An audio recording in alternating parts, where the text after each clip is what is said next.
The sleek diplomatic vessel descended through Earth's atmosphere, its silver hull gleaming in the morning sunlight. Inside, Lily clutched her data pad tightly against her chest, her large violet eyes widening as the sprawling skyline of New York City came into view. At just 3 feet and 2 inches tall, the young Luminian diplomat had thought she was prepared for everything Earth had to offer. She was wrong.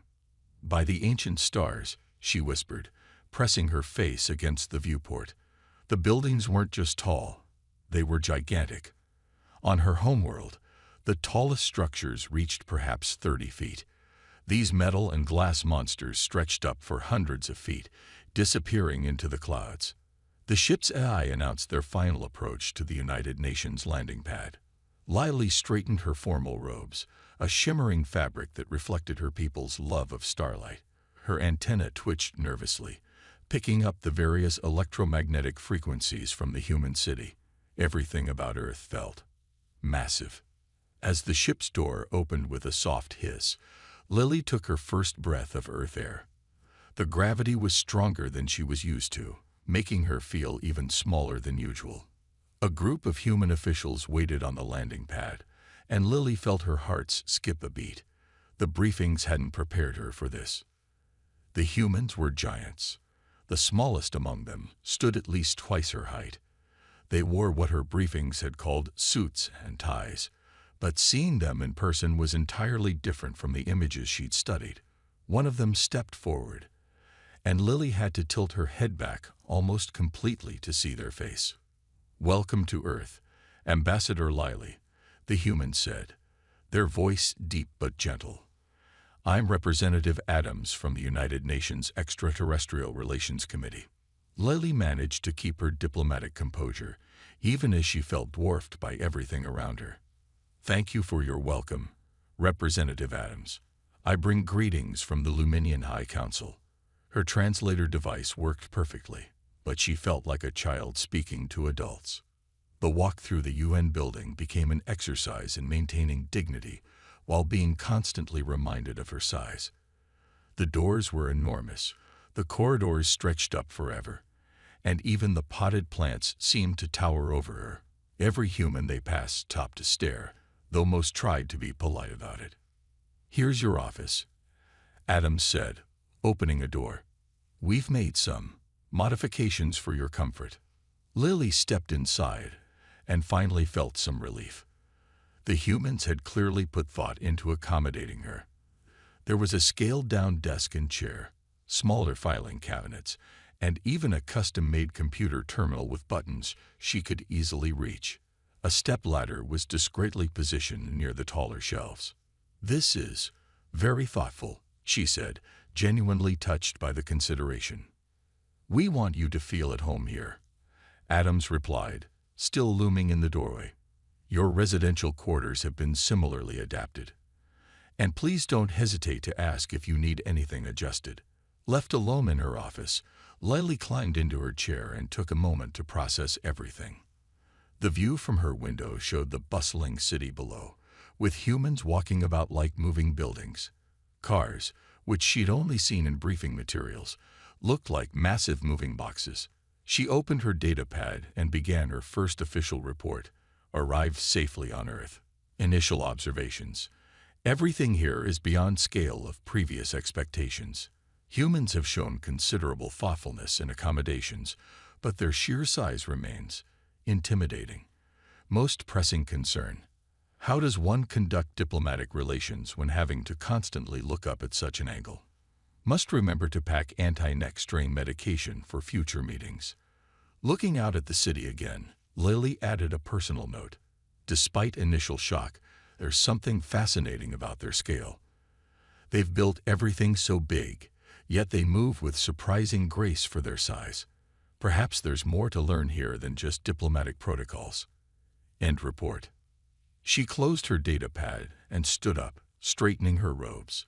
This was just the beginning of her mission, and she had a lot to learn about these gentle giants. At least they seemed kind, even if they were terrifyingly huge. The next morning arrived with a gentle knock on Lily's office door.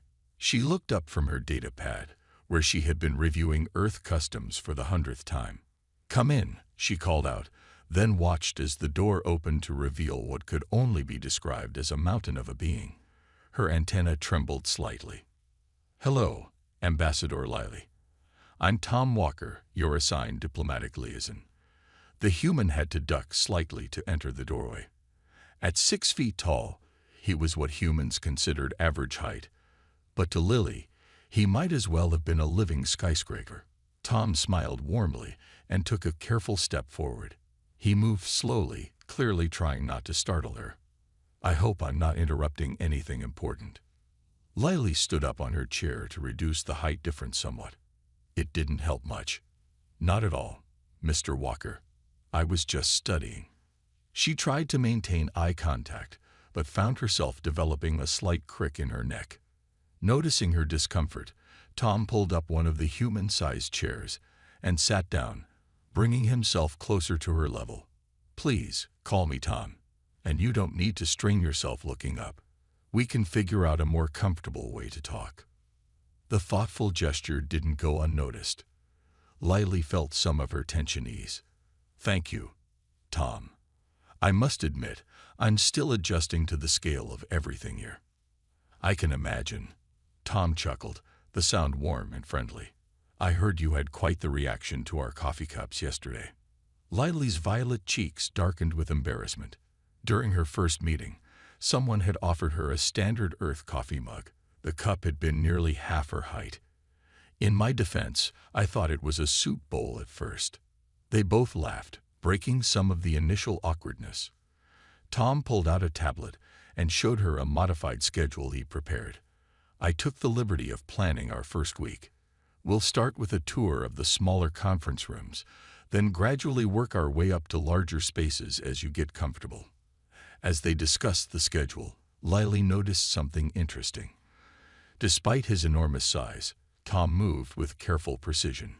He kept his gestures minimal, and his voice modulated. Every action seemed calculated to appear less intimidating. "Oh," Tom suddenly remembered something and reached into his briefcase. "I had this made for you." He pulled out what looked like a small hovering platform. "It's a personal lift. You can use it during meetings to stay at eye level with everyone else. The controls are adapted for your size." Lily's eyes widened. The device was perfectly scaled for her, with simple controls and safety rails. "This is incredibly thoughtful." "Give it a try," Tom encouraged. With some hesitation, Lily stepped onto the platform. It hummed softly and lifted her smoothly until she was at eye level with Tom's seated position. For the first time since arriving on Earth, she didn't have to crane her neck to have a conversation. "The irony isn't lost on me," she said, testing the simple up and down controls. "I came from a species that built everything small, yet you humans seem better at accommodating different sizes than we ever were." Tom nodded thoughtfully. "We've had lots of practice. Humans come in many sizes too, just not quite as dramatic as our difference. It's taught us to be adaptable." Their conversation was interrupted by Tom's phone ringing. The sound made Lily jump slightly, and the platform wobbled. Tom's hand shot out instinctively to steady it, but he stopped just short of touching it, respecting her space. "Sorry about that," he said, silencing the phone. "Ready to start the tour? First stop is the Diplomatic Lounge. They make excellent small-sized pastries." Lily smiled, already feeling more at ease. "Lead the way, Tom. Just, maybe we can walk slowly. Your one step equals about 5 of mine, even with this wonderful platform." As they left the office together, Lily realized something important. Perhaps the size difference wasn't going to be as big a problem as she'd feared. After all, it wasn't the size of the human that mattered, but rather how they used that size to help others. After a week on Earth, Lily thought she was finally getting used to the scale of things. Then came the dinner party. The UN was hosting a formal dinner for all diplomatic representatives, and Lily spent hours preparing. She wore her finest ceremonial robe and even attempted to style her antenna in what she hoped was a formal Earth fashion. Tom had assured her everything would be properly arranged. "Ambassador Lily, The host greeted her as she entered the grand dining hall. "Your place is right this way." Lily followed, hovering on her platform, only to stop dead in her tracks at the sight of the dining table. It was like looking at a flat mountain stretching into the distance. The table's surface was at the height of her shoulders, even with her platform raised. Tom appeared beside her, noticing her distress. "Is everything all right?" "The table," she whispered, "it's a bit overwhelming." Before Tom could respond, a waiter appeared with what humans considered a normal-sized soup spoon. To Lily, it looked like a serving ladle from her home world. Her antenna drooped slightly. "Oh no," Tom said quickly, recognizing the problem. "There's been a mix-up. This isn't your table."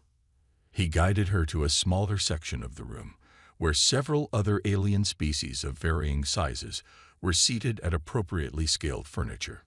Lily felt relief wash over her, but then noticed something that made her antenna twist in embarrassment. "Tom," she whispered, "why are all the smaller species seated together? Are we at the children's table?" Tom's eyes widened. No, it's just practical arrangement based on size. See, the Centaurians are at extra-large tables because they're even bigger than humans." As if to prove his point, a 12-foot-tall Centaurian diplomat ducked through a special doorway, making even the humans look small. During the meal, Lily found herself fascinated by how different species handled their eating utensils. Her own plate and cutlery were perfectly sized, but watching a human cut their steak with what looked to her like sword-sized knives was both terrifying and amusing. "I have a confession," she told Tom, who had chosen to sit at the smaller table with her despite how comical he looked hunched over it. "When I first saw human eating utensils, I thought they were weapons." Tom nearly choked on his water, trying not to laugh. "Really? What else did you mistake?" Lily's antenna wiggled in amusement. "Well, I thought doorknobs were exercise equipment. And don't get me started on umbrellas. I was convinced they were portable shelters for entire families." Their laughter attracted attention from nearby tables. A human diplomat overheard and shared his own story about accidentally terrifying a miniature alien species by yawning. Soon, the entire section was sharing stories of cultural misunderstandings.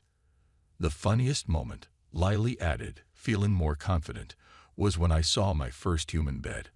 I thought it was a public swimming pool." As the evening progressed, Lily realized something important. Every species, regardless of size, had their own embarrassing stories about first contact. Even the massive Centaurians admitted they'd been scared of tiny Earth insects at first, thinking they were some kind of micro-predator. Later, during the dessert course, Tom brought her a human-sized chocolate cake on a serving plate. "Want to see something fun?" he asked. Lily nodded, curious. "From your perspective," he said, placing the cake beside her, "this is what a wedding cake looks like to us." She circled the cake on her platform, amazed by this new perspective. "It's beautiful, but how would I ever eat something this size?" "The same way humans tackle big challenges," Tom smiled. "One bite at a time." As the evening came to a close, Lily made a note in her datapad. Cultural understanding isn't just about adapting to size differences. It's about finding humor in our differences and learning to see things from new perspectives. Also, human desserts are delicious, even if they do look like edible buildings. She looked around the room, seeing humans and aliens of all sizes mingling, laughing, and sharing stories. Maybe, she thought, being different sizes wasn't a barrier. It was an opportunity to see the universe from angles she'd never imagined before. The emergency meeting alarm blared through the UN building, making Lily's antenna vibrate uncomfortably. She rushed to the main conference hall on her hover platform, her heart racing. The usually calm diplomatic center was in chaos. The cause of the disruption became clear as soon as she entered. A delegation of Thoraxians, known for their militant stance and impressive array of natural armor, stood at the center of the room. Their leader, Commander Dox, was pointing accusingly at the human representatives. "These humans are too dangerous." Dox's voice boomed through the hall. Look at their size, their strength. They could crush smaller species without even trying. Lily watched from her elevated platform as Tom and other human diplomats tried to maintain calm.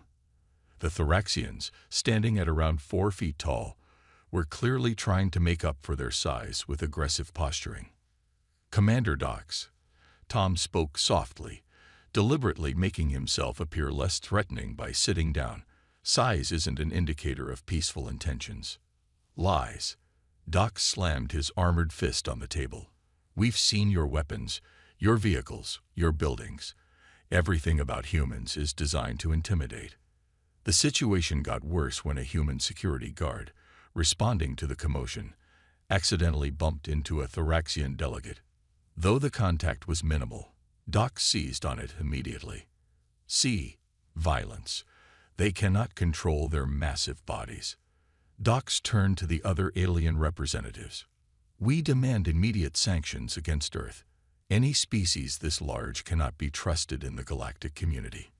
Lily felt her antenna twitch with irritation. Without thinking, she guided her platform forward into the center of the room. "Commander Dox," she spoke up, her voice clear despite its softness. "May I share my experience with the humans?" The Thoraxian commander turned, seemingly surprised to see someone even smaller than his species joining the discussion. "Speak then, tiny one." Lily straightened herself to her full height of 3 feet and 2 inches. "When I first arrived on Earth, I was terrified. Everything was enormous.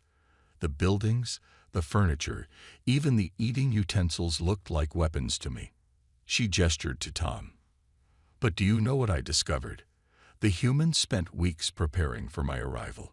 They built custom furniture, modified their facilities, and created special tools just so I could feel comfortable."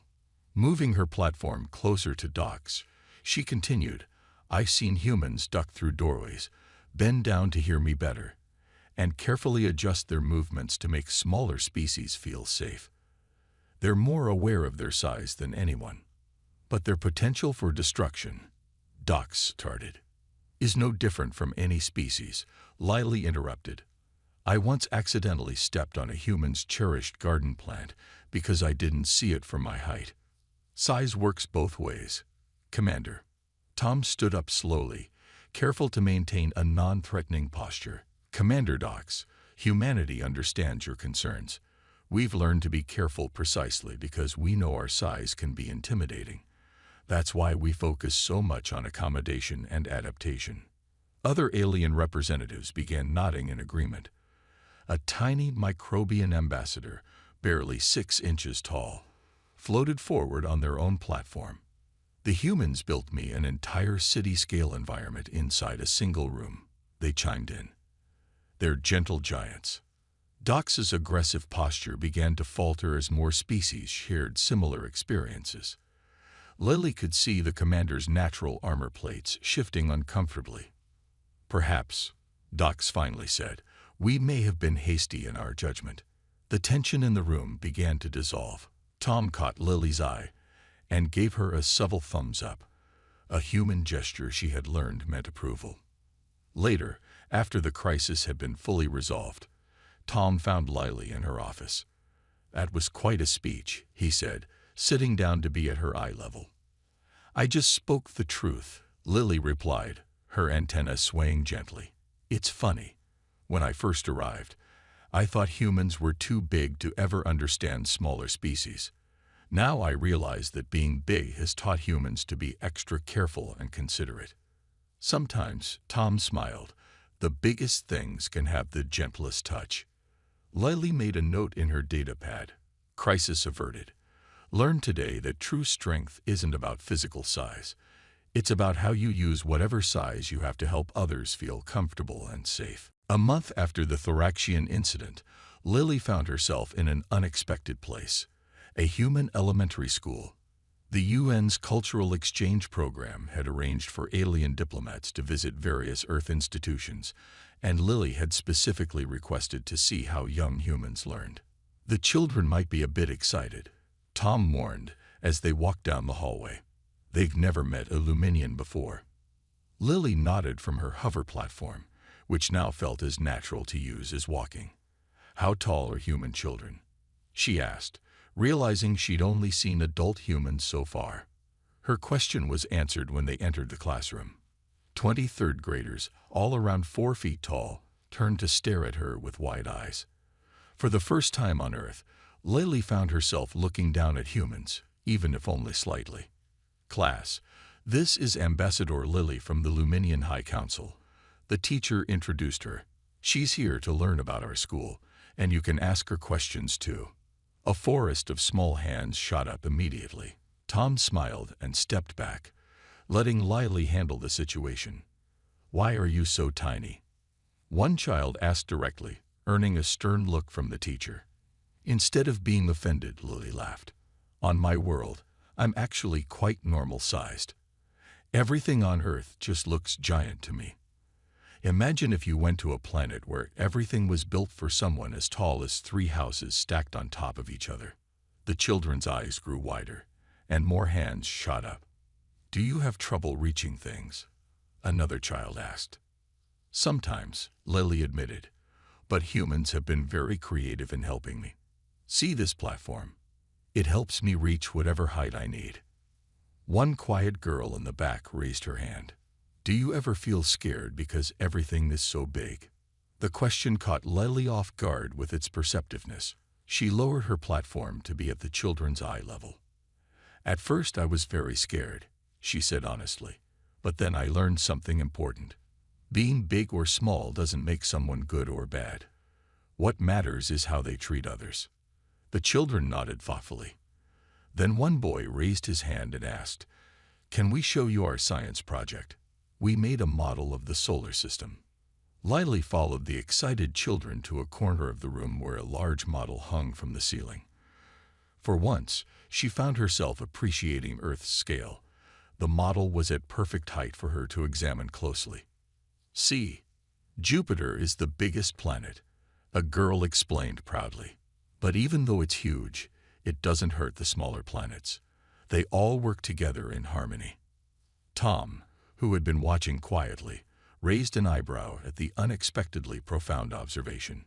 During lunch break, the children invited Lily to sit with them. Their tables and chairs were much closer to her size than adult furniture. They shared their sandwiches, still huge by her standards, and asked about her world. "Do you have schools there?" one child asked. "Yes, but they're very different," Lily explained. "Our buildings are much smaller, and we learn a lot about living in low gravity. But we never learned much about other species until now." "That's sad," a little boy said. "Our teacher says learning about different people helps us understand better." Later, as they left the school, Lily was unusually quiet. "Everything okay?" Tom asked.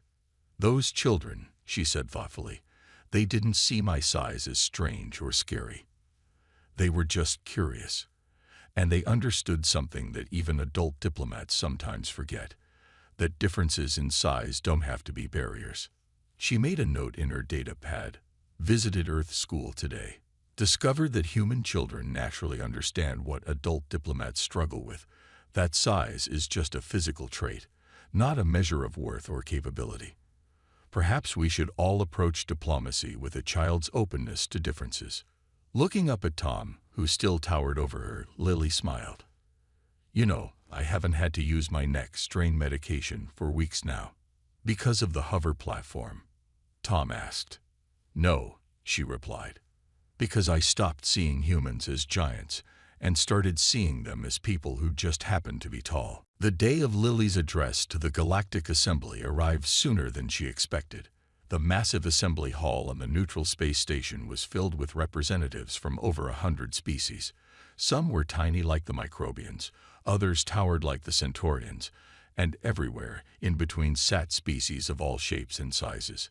Her hover platform felt steady beneath her feet as she moved to the central speaking position. Tom sat in the human section, giving her an encouraging nod. The past few months had taught her more than she could have imagined about size, perspective, and understanding. "Distinguished members of the Assembly," Lily began, her voice clear through the universal translators. "When I first arrived on Earth, I was terrified. Everything was enormous. The buildings looked like mountains, the vehicles like moving buildings, and the humans.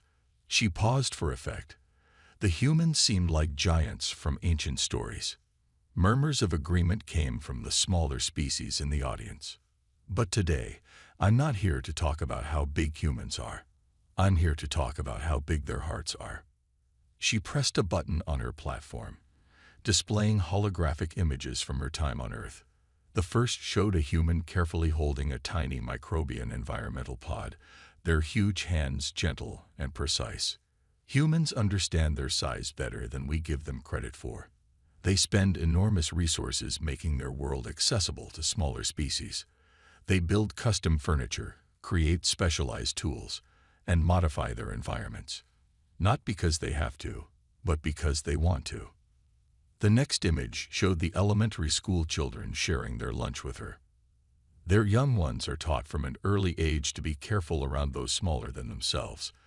They learn that being bigger means having more responsibility to be gentle, not more right to be forceful. Several larger species shifted uncomfortably in their seats, perhaps recognizing their own prejudices. But the most remarkable thing I've learned, Lily continued, her antenna glowing slightly with emotion, is that humans have turned what could have been their greatest diplomatic weakness into their greatest strength. She showed an image of Tom bending down to hear a tiny alien diplomat better, his whole posture carefully designed to appear non-threatening. They duck through doorways meant for smaller species without complaint. They crouch or sit to stay at eye level during conversations. They've developed countless technologies to help different-sized species interact comfortably. When was the last time any of us made such efforts to accommodate others? The assembly hall was silent now, every species listening intently. Some say humans are too big to be trusted in galactic politics. I say they're exactly what we need. A species that understands that with great size comes great responsibility to care for others. Lily's platform rose slightly higher as she delivered her final points. Look around this room. We're all different sizes. Some of us could accidentally step on others, while some could easily get lost in the shadows of the larger species. But humans have shown me that these differences don't have to divide us. They can unite us, if we learn to see them as opportunities for understanding rather than barriers. She displayed one final image, the solar system model from the school, with its planets of varying sizes all orbiting in harmony. Like these planets, we can exist together despite our differences. The humans didn't just teach me to stop being afraid of big things.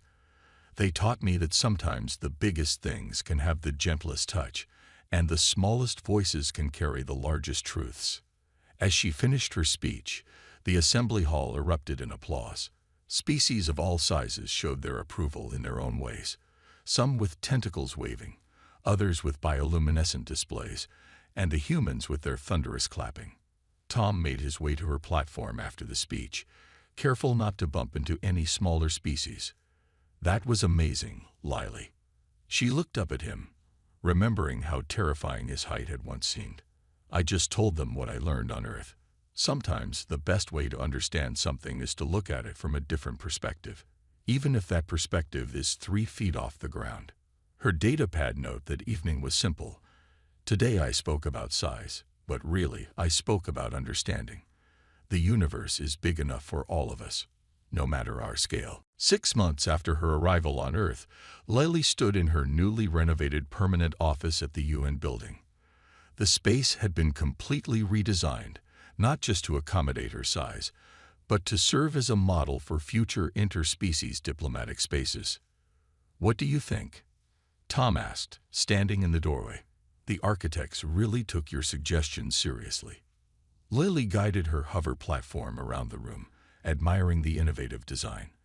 The office featured multiple levels with ramps and platforms, allowing beings of any size to find comfortable meeting spaces.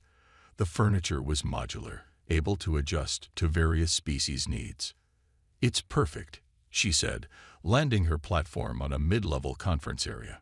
Though I can't believe how different everything feels now compared to my first day. Speaking of which, Tom pulled out a small package from his jacket pocket. Happy 6-month Earth anniversary. Lily carefully opened the gift. Inside was a miniature replica of the New York skyline, scaled perfectly to her size. What had once seemed overwhelmingly huge now looked charming in miniature. "Look at the little Empire State Building," she laughed, picking it up. "Hard to believe this once terrified me." Their conversation was interrupted by the arrival of several diplomats. A towering Centaurian, 2 human ambassadors, and a tiny microbian representative, all coming for their scheduled meeting. "Please, make yourselves comfortable." Lily gestured to the various sized seating arrangements. She watched with pride as each species found their perfect spot, no one feeling out of place or awkward. The meeting proceeded smoothly, with everyone able to participate equally thanks to the room's design. The Centaurian didn't have to crouch, the microbian could be seen and heard clearly, and the humans didn't have to worry about accidentally bumping into anything. "Your office has become quite popular," one of the human ambassadors commented after the meeting. "Everyone's talking about making their spaces more inclusive." Lily's antenna glowed with pride. "It's amazing what can happen when we stop seeing differences as problems and start seeing them as opportunities for innovation."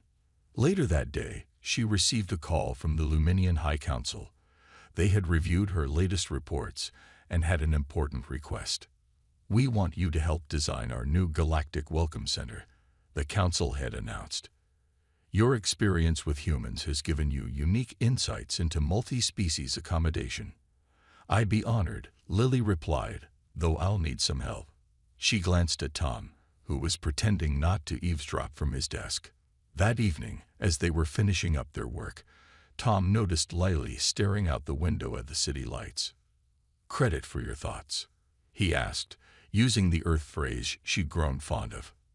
"I was just thinking about my first message home," she said, pulling up her old datapad. "Look at what I wrote. Everything here is beyond scale of previous expectations." "Well, you weren't wrong," Tom chuckled. "No, but I didn't understand then what I know now." Lily's antenna swayed thoughtfully. It wasn't just the physical scale that was beyond expectations. It was the scale of human adaptability, creativity, and consideration. She moved her platform to eye level with Tom, a motion that now felt as natural as breathing. "You know, on my world, we have a saying, 'The smallest star still adds to the galaxy's light.'